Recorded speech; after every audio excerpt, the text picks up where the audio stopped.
Hello everybody, here we are again in another Feelthere aircraft for the tutorial videos on the E-Jets. In this case we're in a E190 from Helvetic, Swiss Helvetic, sat at the gate number 3 at Geneva Airport, and we're going to take it on a typical route for this aircraft, operating for Swiss probably, to Zurich.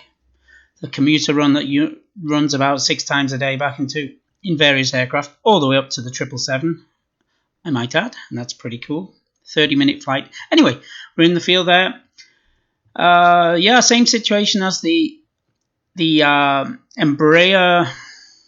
ERJ that just ported over from FSX. Anyway, I'm not going to get into that. We'll see. The VC looks awful in a minute. Is it a good policy? I don't care. I like this aircraft a lot. I can't wait. There's an upgrade coming, a rework coming soon, I hope, within the next few months. That's around Christmas, New Year 2018-19. So, a few people have had trouble with this aircraft. I think mostly getting the AP, the autopilot, to do what you want. I have trouble too, nearly every flight, so I'm kind of not nervous about doing this video. I'm just expecting the worst. But every time something goes wrong, when I read up later about what happened, it's always pilot error, something I did wrong. So, without further ado, let's do it. I like this here. I think the passengers are going to be coming down this jetway in a minute. But that's not what we're here for. We're here for the aircraft. Let's have a look at the external textures. GSX works fine with it. The cargo doors open. The service doors don't open, so we can't do catering. Looks great in the day. Just installed Tomato, got a profile on it, looks good. Everything looks good at the moment there. Where's the passengers? Come on, we've got to go somewhere. Alright, let's go inside. Yeah, sick bag's ready. Look at that, awful. I did another video on this, so I'm not going to go over it. Yeah, it's terrible. Look at that, the charts, everything. Awful. But it flies well, and it's fun to fly. I do have a mod that's on Avsin. Just search Feelthere VC Embraer, and you'll get this, I don't know what it's called, upgrade, VC upgrade or something. It installs a good overhead panel. All the textures are really good. It installs this little functional button here. You see if I click it, the dome light went on and off. You can turn the inside lighting on. Well, we've got no power to the aircraft at the moment, so it's not going to work. But the light works. Figure that. Okay. I'll show you it like in night, maybe in a minute. I did another video on that, so no, I'm going to save time. Right, let's power up and let's go. I just want to see if these passengers are going to come down here. Nope. Alright, so what do we do? Same situation as the ERJ. We have GPU available. Shall we use it? Yeah, we'll use it on this one. Now we've got power. Unit okay. I think she says oral unit okay. Who cares? There's a few things we've got to do here. Battery on. I think it's going to keep beeping at me. The warnings, if they beep, just beep them here, or cancel them here. We'll start the APU. Fuel pumps are on auto. I think that was emergency light armed. I think the philosophy here is to have all the lines on the buttons straight up. You see the lights kind of work there? Anyway, let's turn those off. Yeah, so we'll put the seatbelts on. So anything apart from the APU there, of course, at the moment it's on. Electric pump, I'm not sure about this one here. I know when you power it down you're supposed to turn the electric pump A off, but power on I always put it straight up again. So everything is, I think, automatic here. We just leave everything as it is. The packs will automatically turn off with the, is that faded? I don't know. When you start the engines, and they'll come back on after the engine start. I hope, I believe. What do we put on? I never know. Beacon or nav? We'll put on the red beacon, I think that's it. And that's it powered up. I mean, if you were expecting a long, complicated procedure, sorry to disappoint. Oh look, there they are. Let's have a little look at those. Let's see, GSX working, can you believe it? Oh, hello. Yeah, GSX2, when it works, it's pretty cool. I like that. Let's see if we can just zoom into the jetway here. Oh, hello. Can I come with you guys? Where are you going? Yeah. Nice backpack, mate. So, there we go. Look at that. Fantastic. Okay. Back to the program. So, this is going to be Powerup Pre-Flight. Then I'll change the video and do the FMS preparation. FMS powered up. If there's anything actually we need to do here, what do we need to do? Now let's do preliminary flight preparation. I like to set up, first thing I like to do here is set up the ND. And it's like a touch screen here, it's like a menu. You click on what you want, map. If you get stuck here, you know, just click this X and it will go away. You can have map, plan, systems. Yeah, let's have a look at systems while the doors are open here. Kind of cool. Doors are open. If you want to change this, you click on systems. Status is the doors. We have the electrical systems. We've got the APU supplying power, the GPU supplying power. APU is started, we can see here on the ICAS, 100%. Do we switch the GPU off? Whew. Nothing happened. Good. APU is powering the aircraft now. GPU is off, as we can see here. Let's zoom in for you guys a bit more to see these amazing textures. Systems, fuel. Yeah, I've loaded the fuel. We've got just over 5 tons of fuel, but I think we need 3 to 3.5 for the flight. You know me and my figures.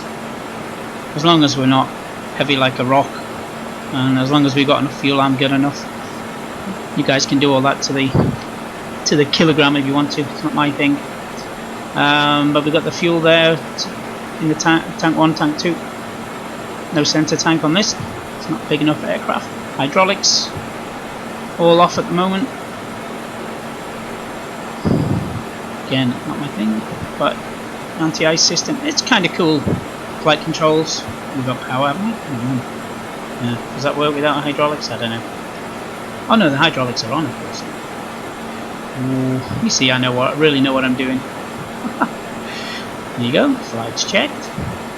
ECS is temperature. This actually works here, look. Set for 24, actual 23. You can do that somewhere up here. Yeah. Shall we warm it up? It's freezing here in Switzerland today. Sorry guys, it's going to be a bit cold. So we'll see that. Oh, the system does work. Set 29, it's already gone up. You'll see here. We'll increase temperature. Gonna cook everybody. Okay, enough about that. Let's turn that off. Obviously plan, when you've got your plan in, you can check it out and see if it's right. Okay, this is what I do. Go on map. Like navigate on. There's no weather radar, there's no terrain radar. So it's not going to get too cluttered here, so I tend to put everything on here. Progress is the progress bar, which is the next waypoint. Estimated time.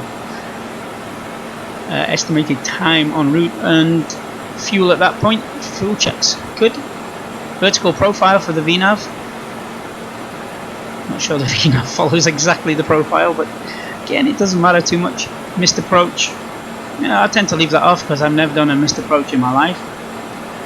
Rather land on the grass than go around. And the TCAS off at the moment. We switch that on here in the FMS. You can see there's TA only. Okay, but we'll have it off for the moment. And that's it. Then the next step would be putting the FMS up. hold on, no, let's go back here. We're just going to set up, we're going to depart in FMS mode, just to explain the autopilot a little bit here. We're going to program a route and fly with VNav and LNav, which is nav, VNav. HSI is, if you want that as arc or a rose. I tend to have it as a rose for sure when I'm on the ILS, because a bit more situational awareness. Weather, and that just doesn't do anything. There's no weather radar, so leave that. Bearing, that's radio bearings, radio 1, VOR 1, VOR 2. I think it's good to activate those. Preview, and that's kind of cool. I can't show you that at the moment. And FPR, so I should cut the video and come back and delete that bit. Don't ask me what that's for. Something to do with the flight path angle or something. Okay, this would be FMS, like in the dash, like in the RJ. The nav source is magenta, purple, in pink. FMS1 is here. If you want to come out of that, you go to VOR localizer, which you would farm for the approach. There we go, localizer 1. We're tuned into something here. 4 miles away. 10.9. Don't know. Looks like an ILS frequency. Anyway, Barrow. So we can change the. No, what can we change here? Nothing. Oh yeah, the minimum. So Barrow set is here. Do we want in inches or do we want in pascals? I'm lazy. I'm just going to press B. 1029 today from Active Sky. Flight director. Why not? Let's put them on. Why not? I'll set up quickly the first officer's ND because I think it looks good that way. It's kind of rubbish, just blank. Let's go along here. Okay, I'm not going to explain everything. It's quite kind of straightforward here. God, I need my sunglasses. If somebody would just do a texture to make this darker, it would be amazing. Okay, so we can't really read the text here. You can see it's terrible. Okay, the upgrade's coming soon. So nav, that's just VNav, or you can have heading mode. These are obviously lateral modes here in between these two lines. Approach for the approach. Limit the bank angle. Autopilot, yaw damper. Source is that nav source, FMS1 or FMS2 or radio 1, radio 2. Auto throttle. It's kind of cool here. You can have FMS speed or manual speed. That would be displayed here in blue for manual and pink for FMS speed. But obviously we've got no FMS programmed at the moment, so but you can just adjust the value here, of course. Scroll or right click for 10s, which is great because we're going to be about 155 on departure. VNav, I'm going to click that yet. So we got flight level change or VNav, and as I understand it, flight level change will change an IAS speed. Is that right? And VNav will engage flight level change until it will reach the FMS altitude, which will be here in purple, and we'll get to that. Well, let's set this to, I think the departure here is 7,000 feet, the clearance. Flight path angle, you can use that if you want to. Never used it in any aircraft, so I'm not going to use it now. Actually, let's hit VNav here. We'll get to that in a moment. And that's pretty much it. Vertical speed if you need to do that. So there's the autopilot rundown. There's the pre-flight. All is looking good. Why don't we do the nitty-gritty here while we're at it? By the way, the IRS aligns automatic. That's already done. Shall we get rid of the jetway and prepare for the FMS? Undock. I hate SOD with a passion. Just Control J. Get out of my way. Please. Anyway. No, I'm not gonna. He's gonna annoy me, isn't he, with this? He needs the parking brake. Okay, so there we go. Pre-flight it's more or less done. Just got to close the doors. That's just the old-fashioned way. Shift E, Shift E2, and we're done. Okay, next part of the video will be FMS programming. See you soon.